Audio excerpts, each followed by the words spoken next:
सभी का warm welcome है Y D your English shooter पे। आज है संडे, एक खास सेशन करने वाले हैं।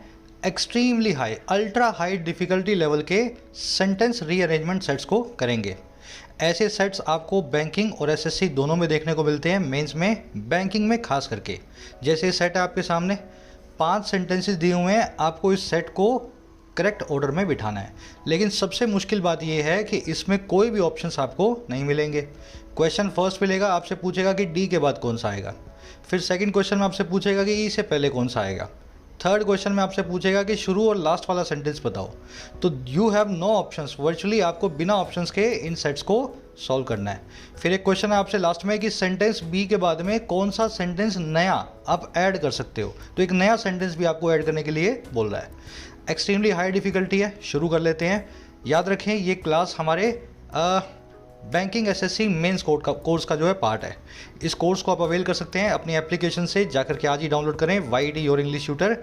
आपकी अपनी एप्लीकेशन है, कमेंट सेक्शन में लिंक रखा है। बैंकिंग का कॉम्बो अवेलेबल है 450 के अंदर। आपको 1 साल की वैलिडिटी के साथ में बैंकिंग के सारे एग्जाम्स, है ना, सारे एग्जाम्स का सिलेबस यहाँ कवर करवाया जाता है। जैसे ये सेट अभी आप देख रहे हो, ऐसे ही एसएससी का कोर्स भी अवेलेबल है। सारा सिलेबस अपने कवर कर रहे हैं, एसएससी का, प्रीलिम्स मेंस दोनों का। राइटिंग का कोर्स भी अवेलेबल है। किसी भी एग्जाम के लिए डिस्क्रिप्टिव अगर आपको सीखना हो, इस कोर्स की मदद से आप सीख सकते हैं। कोई भी क्वेरी हो ऐप से रिलेटेड, जाओ इस नंबर पर व्हाट्सएप करो, टीम आपको रिप्लाई करेगी और ऐप को डाउनलोड कर लो अभी। चलो, कह रहा है a paragraph has been broken into 5 sentences, not necessarily arranged in correct order. Arrange the sentences into a sequence that makes the paragraph meaningful and answer the questions accordingly। तो paragraph को 5 sentences में तोड़ा गया है और कोई भी sequence नहीं है। हो सकता है सही हो सकता है गलत हो, है ना। अपने को चेक करना है इन 500 का, और इस तरीके से बिठाना है कि पैराग्राफ फिर से मीनिंगफुल बन जाए और क्वेश्चंस को आप आंसर कर सको। फटाफट से क्वेश्चन पढ़ेंगे। सबसे पहली अप्रोच यही होती है, क्वेश्चंस देख लो, पहले नज़र निकाल लो क्वेश्चंस किस टाइप के हैं, और फिर फटाफट से सेंटेंसेस को पढ़ना शुरू करो। Last year was the best attended on record with 1.12 billion promoters। अब देखो यहाँ लग गया सेमी कॉलम। इसका मतलब क्या है, एक नया सेंटेंस शुरू हो रहा है जो पहले वाले सेंटेंस से कनेक्टेड है। ठीक है, कह रहे ड्रामा स्ट्रीट, डी बड़ा एस बड़ा, एक प्रॉपर नाउन है, shows collectively grossed 1.8 billion dollars. अब ये कुछ ड्रामा स्ट्रीट के बारे में बता रहा है। कह रहे पिछले साल जो है ना, वो लास्ट ईयर जो था वो बेस्ट अटेंडेड था अभी तक के रिकॉर्ड्स में। ये कोई शो होगा, लिखा भी हुआ है ड्रामा स्ट्रीट शोज, है ना। ये कोई शोज़ का एक सर्कस है, ड्रामा स्ट्रीट ऐसा समझ लो, एक इवेंट है। तो कह रहे ड्रामा स्ट्रीट के जो शोज़ थे उनका लास्ट ईयर सबसे अच्छा था, रिकॉर्ड था। 1.12 बिलियन के प्रमोटर्स मिले और टोटली इसने 1.8 बिलियन डॉलर्स यानी कि 1800 करोड़ 180 करोड़ जो है डॉलर्स इसने कमाए। अब आगे देखो सेकेंड सेंटेंस, हार्टलेस। देख रहे हो, इसके बाद आपने देख रहे हो जो इसको कोटेशन मार्क्स में रखा हुआ है, कोई खास चीज़ है। कह रहा heartless was a big bat aimed straight away at the sweet spot of the drama street audience। Heartless जो था एक बिग बैट था, एक बहुत बड़ी बैट था जो एम्ड था सीधे सीधे, स्ट्रेट अवे एम्ड था सीधे सीधे, और किस पे, स्वीट स्पॉट पे, ड्रामा स्ट्रीट ऑडियंस के। स्वीट स्पॉट क्या होता है, देखो स्वीट स्पॉट होता है ऐसी जगह जहाँ पे आप हिट हो, चाहे अच्छे तरीके से चाहे बुरे तरीके से। समझ लो मेरी बात को। ड्रामा स्ट्रीट की ऑडियंस को जो चीज़ सबसे ज़्यादा पसंद थी ना, वहीं पे ये एम्ड एट था, उनके स्वीट स्पॉट के ऊपर एम्ड एट था। आई बात समझ में। चलो अब तीसरा देखो, however the lockdowns and consequent shutdowns brought an abrupt end to the eternal party. कह रहा हालांकि लेकिन लॉकडाउन्स ने और उसके बाद आने वाले शटडाउन्स ने ब्रॉट कर दिया, एक अचानक से आने वाले एंड को ले आया, एक अंत को, अचानक से आने वाले अंत को, इस इटर्नल पार्टी के। इटर्नल वर्ड एडिटोरियल में कर चुके हो बहुत बार। इटर्नल का मतलब होता है लॉन्ग लास्टिंग, लंबा चलने वाला, टिकाऊ, एंड्यूरिंग, प्रोट्रैक्टेड, है ना, परसिस्टिंग। तो ये लंबी चलने वाली पार्टी का अचानक से एंड आ गया जैसे ही लॉकडाउन्स लगे। ऑफ कोर्स यहाँ पे कोविड लॉकडाउन्स की बात हो रही होगी। सेंटेंसेस पढ़ते जाओ, फिर इनको अपने को जमाना है ना। कह रहा है among the 19 plays halted were 5 that never even made it to the opening night including heartless. उन 19 प्लेस में से जो होल्ड किए गए थे, 5 ऐसे थे जो कभी भी मेक इट ना कर पाए। When you made it to somewhere, आप वहाँ तक पहुँच पाते हो। तो ये 5 ऐसे प्लेस थे जो कभी पहुँच ही नहीं पाए ओपनिंग नाइट तक। इन प्लेस को कभी शुरू ही नहीं किया जा सका, जिसमें शामिल था हार्टलेस। अब यहाँ पे छोटी सी हिंट मिली आपको, हार्टलेस वर्ड यहाँ भी आ रहा है, हार्टलेस वर्ड यहाँ भी आ रहा है। हो सकता है बी और डी का आपस में कोई कनेक्शन हो। एक और हिंट मिली आपको, शटडाउन्स और लॉकडाउन्स का जहाँ पे सी में जिक्र किया गया है, डी के अंदर भी होल्ड करने की बात की जा रही है। होल्ड करने का मतलब होता है स्टॉप करना। शट डाउन, लॉकडाउन, पार्टी खत्म हो गई, एंड आ गया, प्लेस को होल्ड कर दिया गया। तो सी और डी का भी आपस में कोई कनेक्शन लग रहा है। अब लास्ट में देखेंगे, drama street of course is a conference for play rights and dramatist, a symbol of Hollywood and a big business that until now had been enjoying a persisting boom। कह रहे drama street जो है ना, of course एक conference है, और किसके लिए? प्ले राइट्स के लिए। ऐसे लोग जो प्लेस को राइट करते हैं, समझ गए ना, प्ले राइटर्स, प्ले राइट मतलब प्ले राइटर्स, और ड्रामाटिस्ट के लिए जो ड्रामा को लिखते हैं, जो कि एक सिंबल भी है, ये ड्रामा स्ट्रीट एक सिंबल भी है हॉलीवुड का, और एक बड़ा बिजनेस है जो कि अभी तक इंजॉय कर रहा था एक लगातार बने रहने वाले बूम को, बड़े से उछाल को। देखो परसिस्टिंग वर्ड, बूम वर्ड यहाँ आया, और ये देखो इटर्नल पार्टी से इसको आप कनेक्ट कर सकते हैं। तो दिमाग में आपके नक्शा सा बन जाना चाहिए सेंटेंसेस में हो क्या रहा है। सारे सेंटेंसेस को मैं एक बार आपके सामने एक छोटा छोटा आइडिया दे रहा हूँ, फिर अपने इनको कनेक्शन बिठाना शुरू करेंगे। फर्स्ट में बताया गया सबसे अच्छा था लास्ट ईयर, ड्रामा स्ट्रीट ने इस साल में 1.8 बिलियन डॉलर्स को कमाया। लास्ट में क्या बता रहा है? ड्रामा स्ट्रीट एक कॉन्फ्रेंस है प्ले राइट्स की, प्ले लिखने वालों की और ड्रामाटिस्ट की, सिंबल है हॉलीवुड का, एक बड़ा बिजनेस भी है जो अभी तक एक बड़ा सा एंजॉय जो है बूम कर रहा था, बूम को एंजॉय कर रहा था, परसिस्टिंग बूम को। ठीक है, ये अ सिंबल और यहाँ से लेकर यहाँ तक एक अपोजिशनल फ्रेज है, किसके लिए? ड्रामा स्ट्रीट के लिए। ठीक है, ड्रामा स्ट्रीट क्या है? एक सिंबल ऑफ हॉलीवुड है, एक बड़ा बिजनेस है जो अभी तक एंजॉय कर रहा था परसिस्टिंग बूम को। तो फर्स्ट और लास्ट इन दोनों का कनेक्शन आपस में बैठ जाना चाहिए। कैसे? यहाँ पे ड्रामा स्ट्रीट के बारे में कुछ बताया गया है और इसके बूम के बारे में बताया गया है। बूम देख रहे हो, यहाँ देखो कितना बढ़िया है, लास्ट ईयर ऑन रिकॉर्ड अच्छा था, और यहाँ पे ड्रामा स्ट्रीट को इंट्रोड्यूस किया गया है। इंट्रोड्यूस करने का मतलब है पहले बताया गया ड्रामा स्ट्रीट है क्या, और फिर बताया गया कि इसको एक परसिस्टिंग बूम मिला। कहने का मतलब क्या है? अगर ई से मैं जो है शुरू करूँ, ई से बता दूं मैं ड्रामा स्ट्रीट क्या होता है, और ड्रामा स्ट्रीट जो है एक इन्जॉय कर रहा था बूम को, उसके बिल्कुल बाद में उस बूम को कैसे इन्जॉय किया इसने पिछले साल, उसके बारे में बता सकता हूँ। समझे मेरी बात को? पहले ड्रामा स्ट्रीट को आप यहाँ पे आइडेंटिफाई करेंगे, इंट्रोड्यूस करेंगे सेंटेंस में, पूरे पैराग्राफ में, और फिर आप उस पैराग्राफ को कंटिन्यू करके बता रहे हो लास्ट ईयर के बूम को, और फिर बता रहे हो ड्रामा स्ट्रीट एक कलेक्टिवली इसने ग्रोस किया 1.8 बिलियन पे। इस सेंटेंस को ए को ई से पहले नहीं रख सकते। अपने आप से पूछो क्यों नहीं रख सकते? आप ऐसा भी तो बोल सकते हो ना, सर पहले ये बूम के बारे में बता देगा फिर ड्रामा स्ट्रीट को इंट्रोड्यूस कर देगा। नहीं कर सकते सर, ये क्या बता रहा है सीधे सीधे, ड्रामा स्ट्रीट के शोज़ ने कलेक्टिवली एक आर्ट, कहाँ से आ गया ड्रामा स्ट्रीट? आ रही है मेरे बात समझ में? ये बेस्ट अटेंडेड रिकॉर्ड किसका था? बात हो रही है यहाँ पे किसी चीज़ की। अगर ए को ई से पहले रख दोगे तो गाड़ी घोड़े से पहले आ गई। समझे मेरी बात को? पहले ई के अंदर ड्रामा स्ट्रीट के बारे में बताओगे, फिर ए में बताओगे ड्रामा स्ट्रीट का बूम कैसा रहा। मैं ई और ए को कनेक्ट जो है आपस में कनेक्ट करना चाहूँगा। अब देखो बी और सी और डी का कनेक्शन देखते हैं, इन तीनों में कैसे कनेक्शन बैठ सकता है। बी में बताया गया हार्टलेस के बारे में, डी में बताया गया हार्टलेस के बारे में। डी में हार्टलेस को इंट्रोड्यूस किया गया है और बी में हार्टलेस के बारे में एक्सप्लेन किया गया है। समझे मेरी बात को? और सी में क्या किया गया? सी में एब्रप्ट एंड की बात की गई है इस पार्टी के। अब देखो कैसे बैठेगा, टू दैट इटर्नल पार्टी। अगर सी को मैं ए से कनेक्ट करना चाहूँ तो नहीं हो सकता? बिल्कुल हो सकता है। यहाँ बताया गया बूम है, यहाँ बताया गया ड्रामा स्ट्रीट में बूम कैसा था, और सी में बता दिया वो बूम खत्म कैसे हुआ, एब्रप्ट लॉकडाउन से और कॉन्सिक्वेंट शटडाउन से। समझे मेरी बात को ना? तो पहले मैं ला रहा हूँ ई को, फिर मैं ला रहा हूँ ए को, और फिर मैं जो ये कह रहा है ना हाउएवर हालांकि ये जो सारा बूम है ख़त्म हो गया जैसे ही लॉकडाउन लगे और शटडाउन हुए। ए और सी।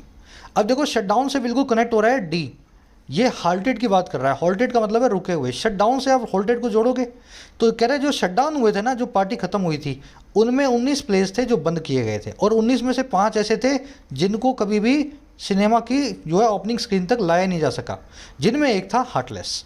तो ई, ए, सी और डी, और लास्ट में आपने हार्टलेस के बारे में बता दिया।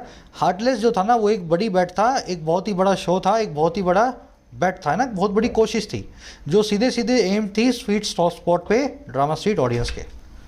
तो ये लास्ट में आ जाएगा बी। एक बार पांचों के नंबर डाल रहा हूँ मैं।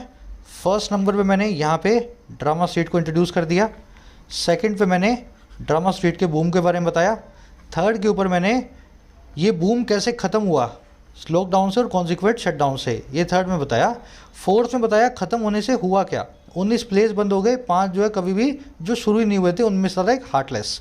अब ये हार्टलेस क्या था, ये मैंने 5 में यानी बी में बता दिया। हार्टलेस एक ऐसा शो था जो इस प्रकार से होने वाला था। तो पूरा आपका बना सीक्वेंस ई ए सी डी बी। कोई सवाल?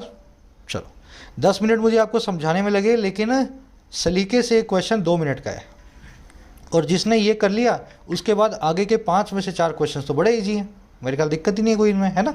तो ई ए सी डी बी को अपने रखेंगे फाइनल। आप खुद से सोचो, इसमें अगर आपको गलती लग रही है तो बताना मुझे, है ना। अगर आपको लगता है सर नहीं नहीं सी तो डी के बाद में आना चाहिए था, मेरे पास ये लॉजिक है, लॉजिक लगाओगे तो पता लगेगा और आपको नंबर पता है अपना। देखो कोई क्वेश्चंस होते हैं ना अच्छे, जैसे एक क्वेश्चन मुझे किसी ने भेजा था, उस क्वेश्चन को मैंने इंक्लूड कर लिया, ऐसे ही क्वेश्चंस आप मुझे इस नंबर पे व्हाट्सअप कर सकते हो, लेकिन ध्यान रखें पीडीएफ फॉर्म में, जहाँ से मैं कॉपी कर सकूँ। फोटो मत भेज देना, फोटो से क्वेश्चन लिखेगा कौन, इतना बड़ा क्वेश्चन लिखने में 10 मिनट निकल जाते हैं ना। तो कोई ऐसा पैराग्राफ हो, कोई अच्छा क्वेश्चन हो, इस नंबर पे आप मुझे भेज सकते हो। तो अगर आपको किसी क्वेश्चन में दिक्कत लगा करे तो यही व्हाट्सअप नंबर है, इस पे आप मुझे सेंड कर सकते हैं क्वेश्चंस को, या कोई डाउट्स होते हैं उनको। मैं शाम में फ्री होता हूँ और साथ में इस व्हाट्सएप को खोल के देखता हूँ, दिन भर मेरी टीम देखती है और शाम को मैं क्वेश्चंस को सॉल्व करता हूँ। अब आ जाओ फटाफट आगे बढ़ते हैं। ई ए सी डी बी, पहला क्वेश्चन कह रहा है इनमें से कौन सा डी से बिल्कुल पहले आएगा। तो मेरे पास सीक्वेंस था ई ए सी डी बी, यही था ना, ई ए सी डी बी। तो डी से पहले कौन सा आएगा सर, सी आएगा थर्ड। आ जाओ नेक्स्ट पे, कह रहा है ई का सीक्वेंस क्या होगा, सूटेबल पोजीशन इस सेंटेंस में क्या होगी। मैंने बताया ई ए सी डी बी, तो ई की पोजीशन बिल्कुल ए से पहले, इमीडिएटली बिफोर सेंटेंस ए। ई ए सी डी बी है ना, तो ई सबसे पहले आएगा, उसके बाद ए आएगा, तो इमीडिएटली बिफोर सेंटेंस ए। अब आगे बढ़ो, ई ए सी डी बी, ई ए सी डी बी आपसे पूछा है ओपनिंग और क्लोजिंग पोजीशंस क्या होंगी। तो ओपनिंग होगी ई, क्लोजिंग होगी ए, यानी कि बन गया आंसर आपका सी। ठीक है, ई और बी है ना, ई फोर्थ बन गया। ये गलतियां मत करना, जल्दबाजी में हो जाती हैं, है ना। ओपनिंग ई और लास्ट में बी, तो ई और बी फोर्थ आपका आंसर बन गया। आ जाओ नेक्स्ट पे, कह रहा है मिडल यानी थर्ड पोजीशन क्या होगी। तो ई ए सी डी बी यानी मिडल पोजीशन होगी सी। ठीक है, सी। आ जाओ लास्ट पे, अब आपसे पूछ रहा है इनमें से कौन सा सेंटेंस बी को फॉलो कर सकता है। सबसे पहले बी सेंटेंस को देखते हैं, लिखा क्या हुआ उसमें। बी है हमारा लास्ट सेंटेंस, ठीक है, जिसमें बारे में बताया गया हार्टलेस क्या था। हार्टलेस एक बड़ा बिग बैट था जो स्ट्रेट अवे एम्ड एट था स्वीट स्पॉट्स पे ड्रामा स्ट्रीट ऑडियंस के, ड्रामा स्ट्रीट नाम के इस शो की ऑडियंस के। अब कह रहे हैं बी के बिल्कुल बाद में इनमें से कौन सा सेंटेंस आप रख सकते हैं इन पांचों में से। ठीक है, तो कोशिश करके देख लेते हैं पांचों में से कौन सा बैठेगा, अभी पता लग जाएगा। A drama bordering the warm and cold sides of the world war II with satire and irony as primary constituents of the theme.